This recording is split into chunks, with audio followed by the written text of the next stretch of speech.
একটা সামনে শাবান মাস আসবে, এই হাদিসটা অনেকেই আলোচনা করতে গিয়ে এই তাজসিমি এই কথা, অর্থাৎ আল্লাহ আসেন, তো এটা যদি আসে তাহলে আল্লাহ আগে কোথায় ছিলেন? সারা বছর আমরা তাদের বিরোধিতা করি যারা আল্লাহকে আরশে বসায়, নাউযুবিল্লাহি মিন যালিক। আর শাবান মাস আসলে আমরাই আবার নিজেরা অজান্তে, আমি বলবো না এটা জেনে শুনে, অজান্তে আমরা অনেক সময় এই ওয়াজ করি যে আল্লাহ প্রথম আকাশে আসেন। তাহলে এই হাদিসের ব্যাখ্যাটা হচ্ছে যে আল্লাহ তাআলা বান্দাদের প্রতি বিশেষ নজর দেন, রহমতের নজর দেন, এই গুরুত্ব বোঝানোর উদ্দেশ্য, আর কিছু না। কিন্তু হাকিকি অর্থে যদি মনে করেন যে আল্লাহ প্রথম আকাশে আসেন, নাউযুবিল্লাহ, তার দেহ আছে, আসেন প্রথম আকাশে, তাহলে তো মুজাসসিমার আকীদা আপনার আমার অন্তরে লালন হয়ে গেল। এজন্য এই প্রথম বিষয়টা, আমি এই বিষয়টার প্রতি একটু নজর দিলাম, যেহেতু সামনে শাবান মাস আসছে। বিসমিল্লাহির রহমানির রহিম। قد أفلح من زكاها وقد خاب من دساها وقال النبي صلى الله عليه وسلم ألا وإن في الجسد مضغة إذا صلح الجسد كله وإذا فسدت فسد الجسد كله ألا وهي القلب قال تعالى في شان حبيبه ومحبوبه مخبرا وآمرا إن الله وملائكته يصلون على النبي يا أيها الذين آمنوا صلوا عليه وسلموا تسليما صلى الله على سيدنا ومولانا محمد وعلى آله وصحبه وبارك وسلم شمس العلماء رئيس القراء والمفسرين أستاذ المحدثين علامة সাহেব কিবলা ফুলতলি রহমতুল্লাহি আলাইহি এর 18তম ইসালে সওয়াব মাহফিলের তালিম ও তারবিয়ত প্রদান করবেন আমাদের মুর্শিদ আল্লামা বড় সাহেব কিবলা মাদ্দাজিল্লাহুল আলী। উপস্থিত আছেন ফুলতলি সাহেব কিবলা রহমতুল্লাহি আলাইহির সুযোগ্য সাহেবজাদাগণ এবং আজকের এই ইসালে সওয়াব মাহফিলে অংশগ্রহণকারী সাহেব কিবলার মুহিব্বিন, মুরিদিন, আশিকিন। আমি অত্যন্ত নগণ্য একজন ব্যক্তি, এই স্টেজে কথা বলার মতো যোগ্যতা আমার নেই বলে আমি মনে করি। শুধুমাত্র নির্দেশ পালন করার জন্য আমি আপনাদের সম্মুখে দাঁড়িয়েছি। পবিত্র কোরআনে কারিমের সূরাতুশ শামসের 9 এবং 10 নম্বর আয়াতে কারিমা তিলাওয়াত করেছি, একখানা হাদিস শরীফ তিলাওয়াত করেছি।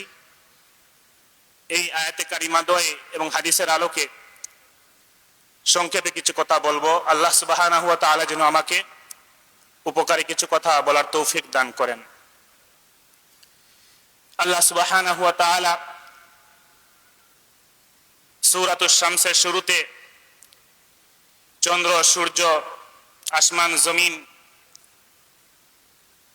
এই সব কিছুর কসম করার পরে এসে বলছেন কদ আফলাহা মান যাক্কাহা, অবশ্যই সেই সকল ব্যক্তিরা দুনিয়া এবং আখিরাতে সফল হবে যারা তাজকিয়াতুন নফস অর্জন করবে, তথা আত্মার বিশুদ্ধতা, নফসের বিশুদ্ধতা যারা অর্জন করবে তারা দুনিয়া এবং আখিরাতে সফল হবে। ওয়াকাদ খাবা মান দাসাহা, আর যারা নিজেদের নফসকে কলুষিত করে ফেলবে, নিজেদের নফসকে দূষিত করে ফেলবে, তারা দুনিয়া এবং আখিরাতে ব্যর্থ হবে। যেই হাদিস শরীফ তিলাওয়াত করেছি, রাসূলুল্লাহ সাল্লাল্লাহু আলাইহি ওয়াসাল্লাম ইরশাদ করছেন আলা ওয়া ইন্না ফিল জাসাদি মুদগাহ, নিশ্চয়ই মানুষের শরীরের মধ্যে, দেহের মধ্যে একটা গোশতের টুকরা আছে। ইদা সালুহাত সালুহাল জাসাদু কুল্লুহু, যখন এই গোশতের টুকরা ভালো থাকে সংশোধন হয়ে যায়, বিশুদ্ধ হয়ে যায়, পুরো বডিটা, পুরো দেহটা বিশুদ্ধ হয়ে যায়। ওয়াইদা ফাসাদাত, আর এই গোশতের টুকরা যখন কলুষিত হয়ে যায়, দূষিত হয়ে যায়, ফাসাদাল জাসাদু কুল্লু, পুরো বডি দেখতে বিশুদ্ধ হলেও, সুস্থ হলেও আসলে সে সুস্থ নয়। আলা ওয়াহিয়াল কলব, হে আমার উম্মতেরা শোনো, এই গোশতের টুকরা হচ্ছে প্রত্যেক মানুষের দেহে থাকা কলব বা অন্তর। আমরা আউলিয়ায়ে কেরামদের কাছে আসি, তার একটা অন্যতম উদ্দেশ্য হচ্ছে তারা মানুষের তাজকিয়াতুন নফস এটার সবক দেন এবং অন্তরকে, আত্মাকে বিশুদ্ধ করার জন্য তারা শরীয়তের পাশাপাশি এটাকে গুরুত্ব দিয়ে থাকেন। আমরা নিজেদের প্রয়োজনে আমাদের আত্মাকে বিশুদ্ধ করার জন্য আমরা সোহবত সালিহিন আউলিয়া কেরামের কাছে আসি।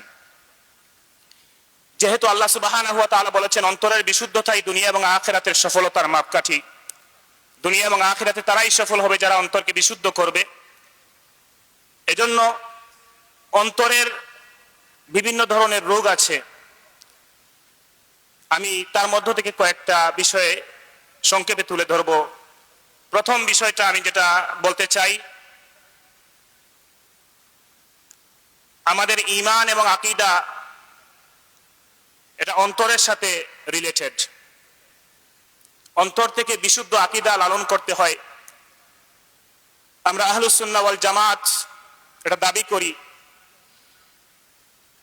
কিন্তু অনেক সময় দেখা যায় আমরা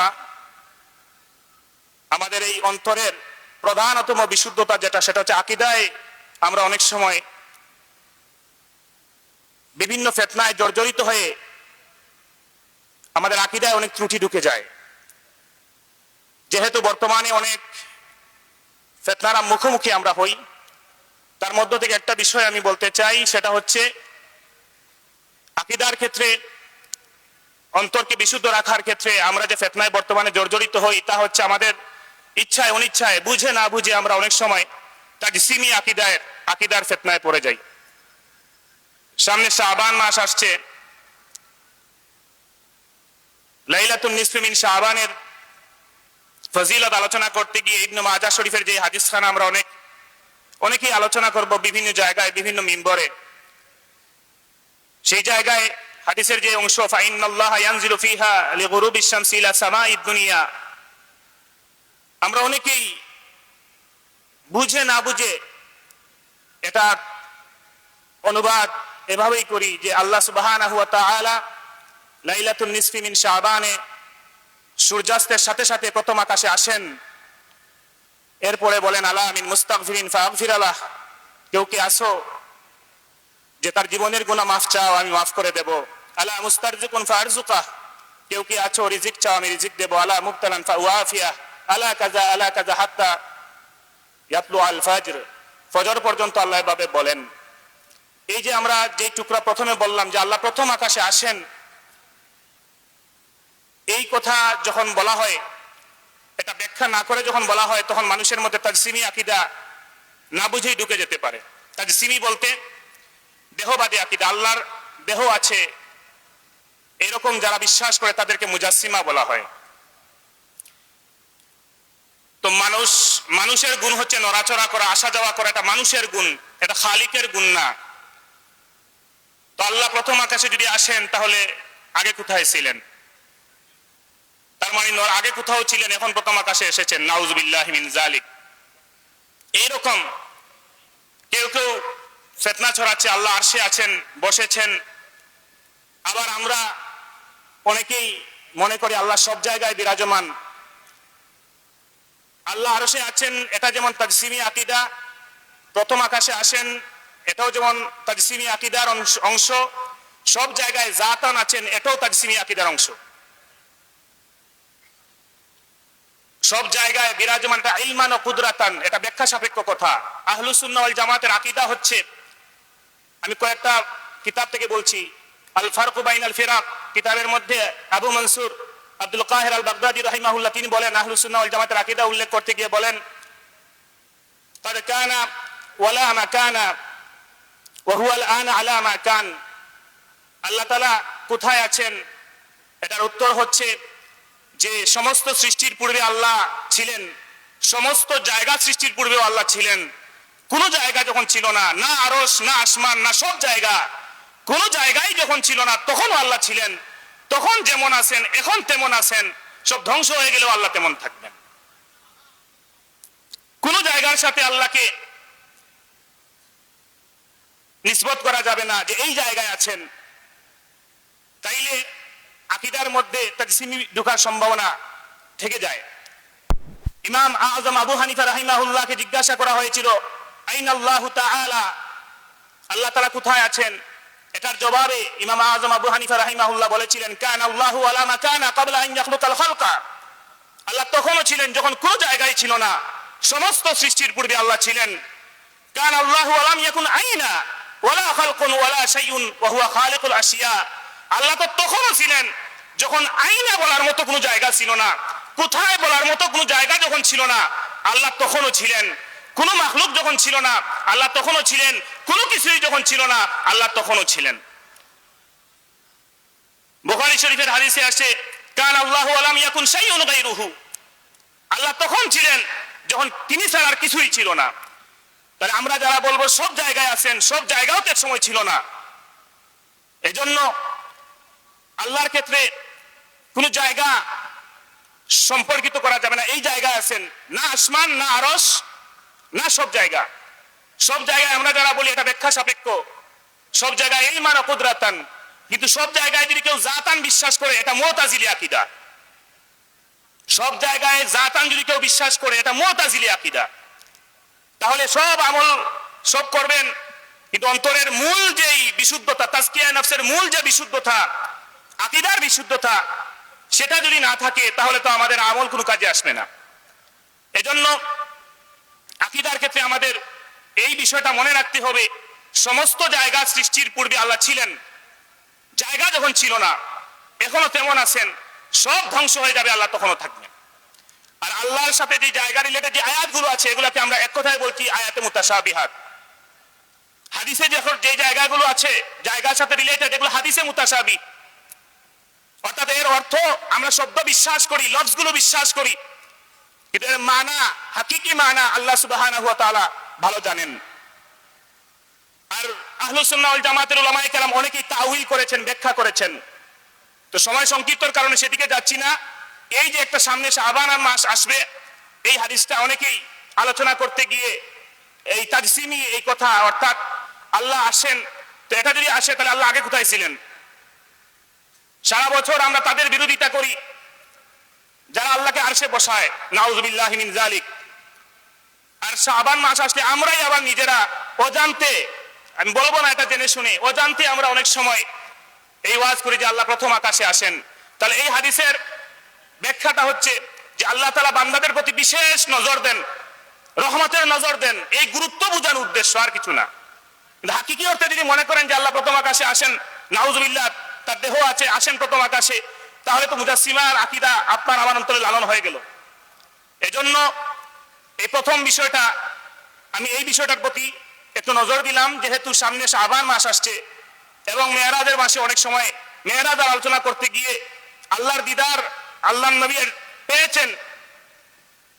ইবনে আব্বাস রাদিয়াল্লাহু তাআলা আনহুর মতে আয়েশা রাদিয়াল্লাহু তাআলা আনহা এটা তিনি আবার এটা নাকচ করেছেন। তো এটা সাহাবায়ে কেরামের ইখতিলাফ ছিল, আমরা দুইজনকে শ্রদ্ধার সাথে দেখি। কিন্তু আরশে গিয়ে দেখেছেন, আরশে গিয়ে দেখেছেন, এটা বললে রাসূলের শান বাড়াইতে গিয়ে আকীদা বলা হয়ে যাচ্ছে আল্লাহ আরশে আছেন।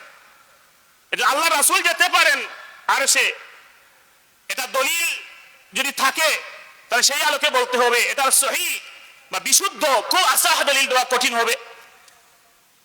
ইমামদের কিছু কৌল থেকে বলা হয়, কিন্তু এটা সমস্যা না, আল্লাহ রাসূল যেতেও পারেন, নাও যেতে পারেন, এখানে কোনো সমস্যা। মূল সমস্যা ওটা যদি বলেন আরশে গিয়ে আল্লাহকে দেখেছেন, ওই জায়গায় যদি বলেন, তাহলে এখানে একটা আকীদা, আল্লাহর সাথে আকীদাটা আপনার আমার মধ্যে তাজসিমি বিষয়টা চলে আসে, তাহলে তো আল্লাহকে আরশে মেনে নিলাম আমরা।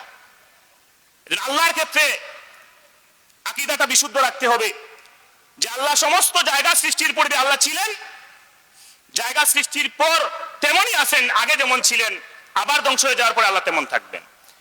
একটা বিষয় বললাম, এটা হচ্ছে তাজকিয়া নফসের আকীদাগত বিষয়।